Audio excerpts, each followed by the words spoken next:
Welcome to my Subtlety Rogue PvP guide for patch 12.1 and Midnight Season 2. I'm going to cover everything you need to get started, including talents, gear, stats, your basic rotation, burst rotation, crowd control, defensives, and some advanced tips to help you improve your gameplay. First, let's go over talents. I'll start with a standard build, then cover the talents you can swap depending on the matchup. This is the build I'll be using for this guide. I'll have the import code in the description so you don't need to copy every talent individually. Instead, I'm going to go over the important talents that affect how the build plays and which ones you may want to change. Starting with the Trickster tree, the first talent worth talking about is Thousand Cuts. Thousand Cuts increases the attack speed you get from Slice and Dice, and your auto attacks have a chance to reset Unseen Blade. This is important because a lot of the Trickster tree revolves around getting more Unseen Blade procs. Next is Cloud Cover. This creates a smoke cloud that allows attacks made from inside of it to apply phased. This gives us another way to apply phased during our damage windows. And finally, Coup de Grace. After 4 Unseen Blade strikes, your next Eviscerate becomes Coup de Grace and deals damage as if it was used with 5 additional combo points. This is one of the major damage mechanics of the Trickster build. Moving over to the Rogue tree, we take Forced Induction. This makes our Supercharger empowered finishing moves stronger, giving us more value out of those empowered combo points. We also take Deeper Stratagem, which increases our maximum combo points by 1 and increases the damage of our finishing moves by 5%. This is especially important for sub because so much of our burst comes from our finishers. Without a Trace gives Vanish a second charge. This is extremely valuable in PvP because Vanish isn't just a defensive tool. It gives us another way to access our stealth abilities, create another setup, or reset the fight. Moving over to the Subtlety tree, Warning Signs increases our attack speed during Shadow Dance. The extra attack speed is important because of how it interacts with shadow techniques and the rest of this build. That leads directly into Shadowcraft. During Shadow Dance, Shadowcraft makes shadow techniques proc with fewer auto attacks and doubles the combo points generated from it. This gives us extremely fast combo point generation while we're in dance. And finally, Ancient Arts. This is another major part of our combo point generation and damage.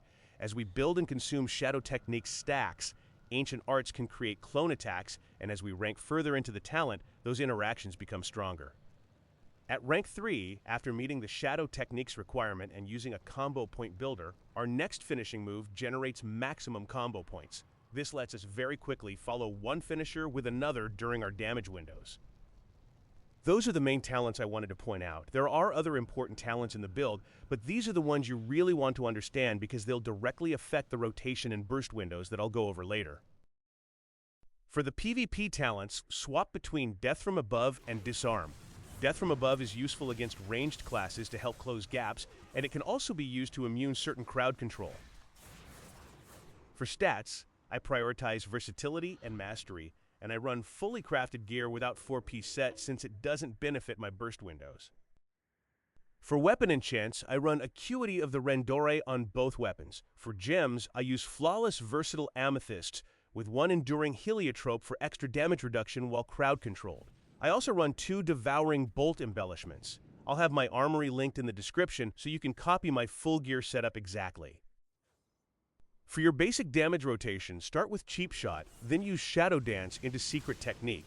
From there, Shadow Strike to generate combo points, Eviscerate, then Cheap Shot again to keep the target controlled, followed by another Eviscerate. This gives you strong damage while keeping your target locked down throughout the rotation.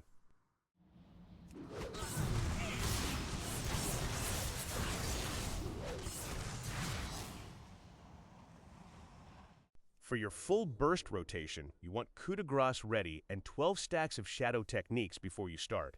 With Ancient Arts, Secret Technique consumes those shadow technique stacks and gives you full combo points. This lets you immediately eviscerate with Coup de Grace, giving you 2 powerful finishers back to back. For the rotation, use Shadow Blades, Cheap Shot, Shadow Dance, Gladiator's Badge, Secret Technique, then eviscerate with Coup de Grace. If they're still alive, Cheap Shot again and finish with another Eviscerate.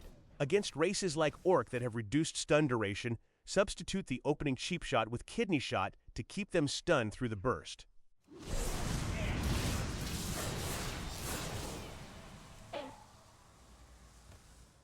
Crowd control is a huge part of playing Sub-Rogue.